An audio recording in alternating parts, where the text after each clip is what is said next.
and that's kind of one of our bigger items. But questions? What are you looking at, or how can I help you, or I don't know. It might be a dumb question. Why is the middle not?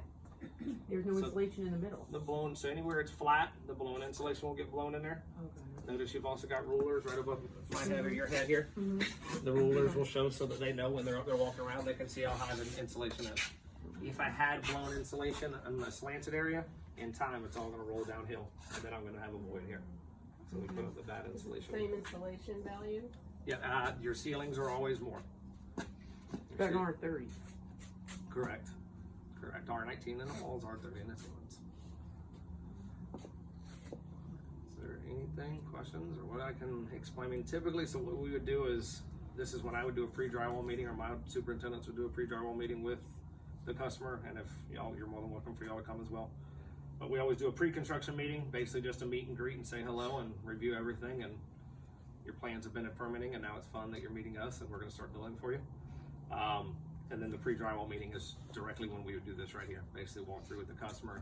You know, if there's a light above my head that wants to be moved over, I don't know what kind of dining room table, something like that. If we need to move something, we can for them. It's basically just to confirm everything's in the home so that, you know, once we finish it and something's not wrong or right, or we're missing something or whatever it is. What else can I teach y'all or help you out with? I can go on and on inside of here if you want me to. It's up to y'all. I was gonna say I can go into a lot of detail in here. A few things, just I don't know all what you do or don't know what you're looking at. Like I said, we looked at the insulation. Everything. A lot of people ask how is everybody looks for hurricane clips. Hurricane clips are a distant past. I don't know if y'all were here when Hurricane Andrew came through back in '93. Basically, hurricane clips has rusted out and gave way, and everything is, ever since then, code has changed. A lot of people come through our homes and look for, and everything's covered up right now, but a lot of people come through and look for hurricane clips in the homes. But that little red screw, I know it's small, but that red screw, the idea is it goes up into the bottom of a truss. If you think about it previously, a hurricane clip would have connected here and then gone up to the side of the truss. And what was happening, especially in like coastal areas, the salt air and the environment was getting to it and rusting it out, even though it wasn't supposed to. Well, that is literally what holds your roof down to your home. And if that's rusting out, then the roof comes off. Once the roof comes off a home, that's about it. When did that change? When did so obviously after 93? So code book comes out every 4 years. I want to say that was in the 97 or 8 book. Okay. I could be wrong. Don't hold me to it without looking it up. Okay. Go ahead, you can call him on it. 2005. There you go. There you go. That's fine. I was gonna say the 04 book because they always come in a year afterwards, but I was saying one more before.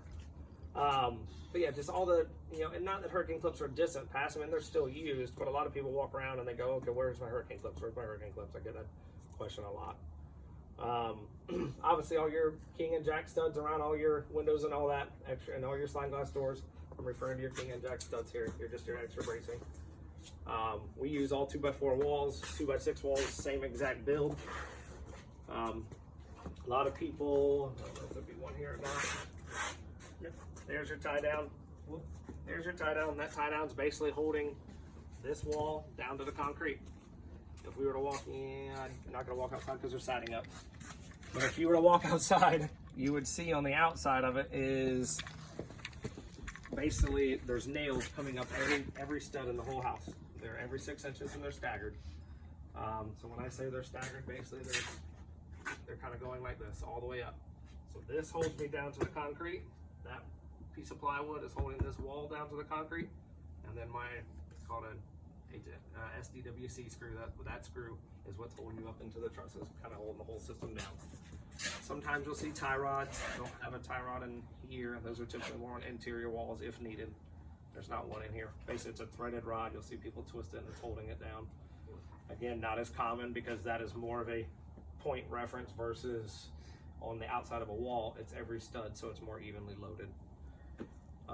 Double top plate at the top. You'll also notice that we've got foam insulation everywhere. This is just us trying to help out.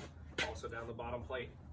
That's us just trying any little, a slab is not perfect. We might have some ups and downs in a slab. The idea is just any little air that can seep out somewhere, we're trying to make it as tight as possible. Air in, air out, whichever way you want to look at it. A lot of people question me on, y'all turn around, those black things those are called baffles. There's like 3-foot black things that are coming up the roof. What that's allowed is, or what that's doing is allow airflow to pass from the outside and then up and out the roof out the top. If you think about it, if I put insulation in there, call it 12 or 14 inches deep, then it would be blocking that whole airway if I did not have that baffle there so that air could still allow air to come up through the outside and then out.